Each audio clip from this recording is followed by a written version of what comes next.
আজকে দেখবেন ত্রাণ কিভাবে বিপদগামী মানুষদের কাছে পৌঁছায় বিভিন্ন ডিস্ট্রিক্ট থেকে। আমরা যাচ্ছি ঢাকা থেকে নোয়াখালী। দেখা যাক যেতে যেতে কি হয়। আশা করি ভিডিওটা অনেক আকর্ষণীয় হবে।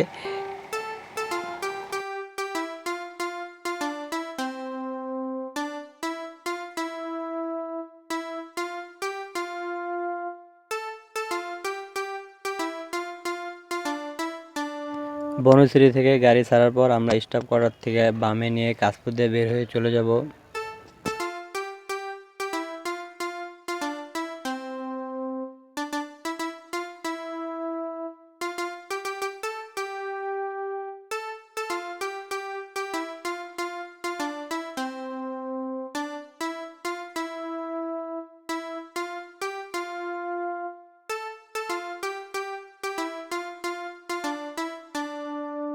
আমরা চলে আসলাম মেঘনা সেতু। আশা করা যায় বেশি সময় লাগবে না, কিন্তু বৃষ্টির কারণে ভাই গাড়িটা জোরে স্পিডে চালানো যাচ্ছিল না, কারণ রাস্তাটা ভিজা।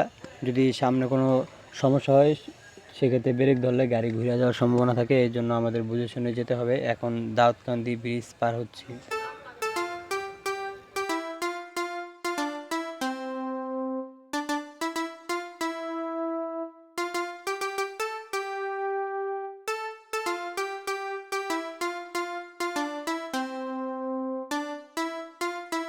আপনারা একটা বিষয় লক্ষ্য করছেন কি না জানি না, ত্রাণের গাড়ি কিন্তু ভাই প্রচুর পরিমাণ, হাজারের থেকেও বেশি। আবার দেখলাম অনেকে নৌকা নিয়ে যাচ্ছে, ট্রলার নিয়ে যাচ্ছে, একটু লক্ষ্য করলেই দেখতে পাবেন।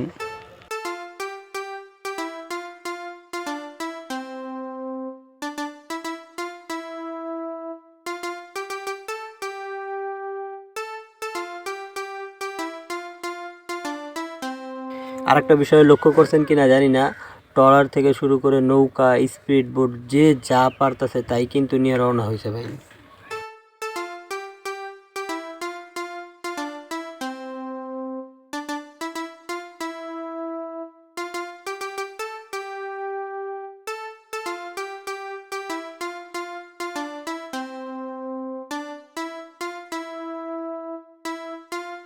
ত্রাণ যারা বিতরণ করছে তারা কিন্তু দিনরাত এক করেই বিতরণ করছে। বৃষ্টিতে ভিজা ভাই, বৃষ্টি কিন্তু কোনোভাবে কমতাছিল না, থেমা থেমা বৃষ্টি আসতেছিল।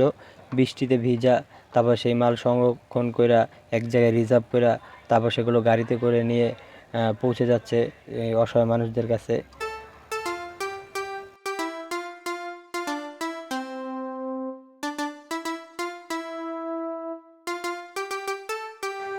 এখন আমরা কুমিল্লা কোটবাড়ি, এখানে প্যাকেটিংয়ের কাজ চলবে। প্যাকেট সম্পূর্ণ হওয়ার পরে বিভিন্ন জায়গায় এনারা ছড়িয়ে পড়বে, যেমন ভুরিচং, নোয়াখালীর বিভিন্ন জায়গায়। অবশেষে প্যাকেটিংয়ের কাজ শেষ, আমরা রওনা হলাম। আমরা যাব কবিরহাট, দেখা যাক কী হয়।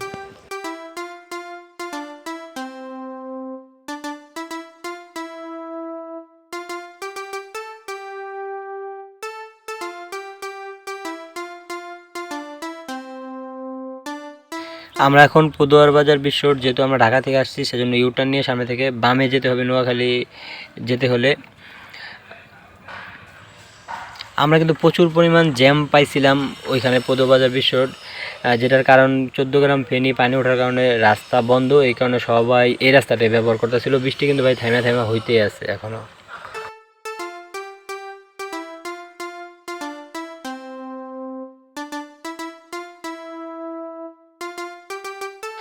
আমরা এখন লাকসাম, কিছু সময়ের মধ্যেই লাকসাম অতিক্রম করব।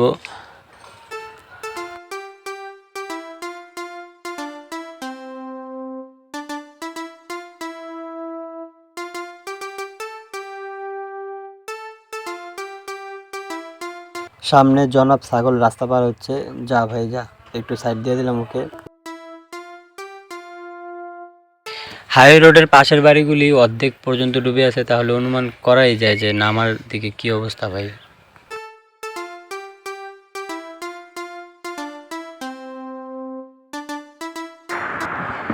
ভাইয়া এই রাস্তার সিএনজিগুলি খুবই বিরক্তকর। ওনারা বামে সাইড করা থাকলে হঠাৎ করে ডানে আইসা পড়ে, তারপর ওই পাশ থেকে আতখা ইউটার্ন নেয়। একটা গাড়ি যে রানিং আইতেছে সেটা ওরা বোঝে না।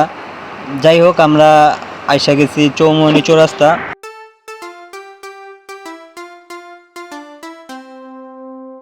আমরা চৌমনি ট্রাফিক সিগন্যালে আটকে গেলাম। ডানে লক্ষ্মীপুর, বামে ফেনী। আমরা যাব সোজা মাইজদি হয়ে সোনাপুর।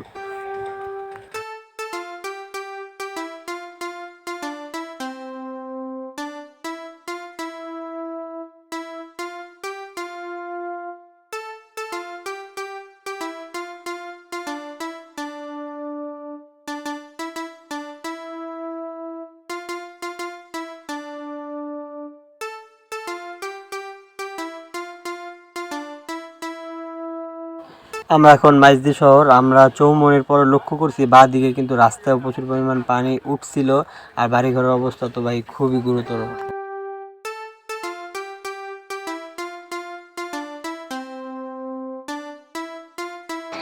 আমরা চলে আসলাম সোনাপুর। এখন আমরা যাব বামে বসুরহাট রোড। বসুরহাট থেকে কয়েক কিলোমিটার আগে হয়তো আমাদের বামে ঢুকতে হবে। আমরা শুনছি সেখানে পানি প্রচুর পরিমাণ বাড়ছে, ওইখানে মানুষ খুবই কষ্টের মধ্যে দিয়ে জীবনযাপন করছে, তাই আমরা ওইখানে যাব। ওইখানে কেউ যায় না, রাস্তা ভাঙা দেখে। এখানে আমাদের একটা লোক গাড়ির সিগন্যাল দিয়ে বলতেছে যে ভাই আপনারা ত্রাণ দেন আর না দেন, আপনারা কিন্তু পানি ভাই একটু বেশি করে আইনেন, কারণ টিউবওয়েল কিন্তু এখানে পুরো অচল, পানি পাইতেছে না লোকজন, এই কারণে এখানে পানি দরকার প্রচুর পরিমাণ। দেখেন ভাই রাস্তা কিন্তু পুরা আমাদের চাকা ডুবে গেছে, তারপর সিএনজি একটা এখানে, আর নষ্ট তো কয়েকটা হয়েছে, যে বা পাশে একটা নষ্ট হয়ে আছে, এখন আবার এই যে স্টার্ট হয়েছে, হয়তো উনি যাচ্ছে সামনের দিকে। এই রাস্তায় দুদিন আগেও পানি প্রচুর পরিমাণ ছিল, এখন কিছুটা কমছে। আমরা 3-4 দিন আগেও আসছিলাম এখানে, তখন ভাই প্রচুর পরিমাণ পানি ছিল, আমরা এখান দিয়ে যেতে পারি নাই। এটা কবিরহাট। আমরা এখান থেকে ডান দিকে যাব। রাস্তাটা ভালোই, কিন্তু ভাই ছোট বেশি পরিমাণ, আর পানি উঠছিল এই রাস্তাটা, হয়তো এই কারণে জায়গায় জায়গায় গর্ত হয়ে আছে বড় বড়। যদি একটু 19 থেকে 20 হয় ভাই, তাহলে চাকা পিছলে আমরা পড়ে যেতে পারি বামে বা ডানে খালে।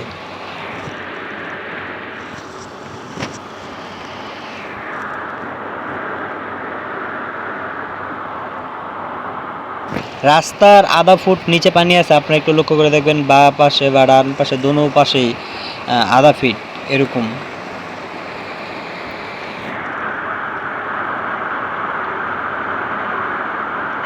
এখান থেকে বামে যাব। বামে হলো ফরাজি বাজার, সেই ফরাজি বাজার যাব আমরা। ওইখানটা খুবই নিচু এলাকা শুনছি, আর ওইখানে ত্রাণের গাড়ি যায় না বেশি। আমরা এসে বললাম ফরাজি বাজার, আমাদের গন্তব্য শেষে। এখানে দেখেন ভাই প্রচুর পরিমাণ পানি কিন্তু, আর এখানে ত্রাণের গাড়ি আসেও না।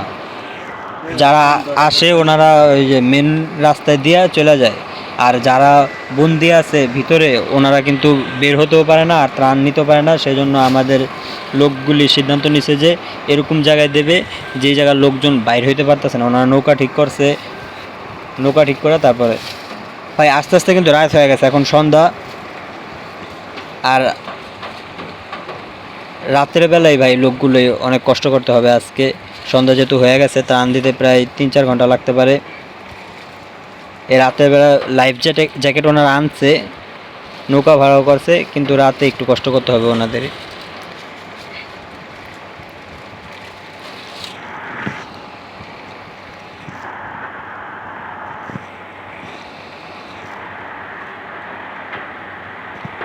আসলে কথা কি ভাই, বিপদে পড়লে উপকার করলে বিপদ কেটে গেলে আর সেই উপকার কারণ মনে থাকে না। অবশেষে আমরা আইসা বললাম এখানে স্থানীয়রা ধরছে ত্রাণ ওনাদের দেওয়ার জন্য, কিন্তু ওনাদের বলা হয়েছে পরিষ্কারভাবে যে ভাই আমরা ত্রাণগুলি দেব, যাদের কাছে ত্রাণ পৌঁছায় না তাদেরকে আমরা খুঁজে খুঁজে দেব। ভাই যদি আমাদের পর্ব ভালো লাগে তাহলে লাইক করে দেবেন, আর একটা কমেন্ট করে যাবেন আপনাদের অনুভূতি কী, আর আমাদের পেজটা ফলো দিয়ে ইউটিউবটা সাবস্ক্রাইব করে দেবেন ভাই। কষ্ট করে এতটুকু তো পাই ভাই।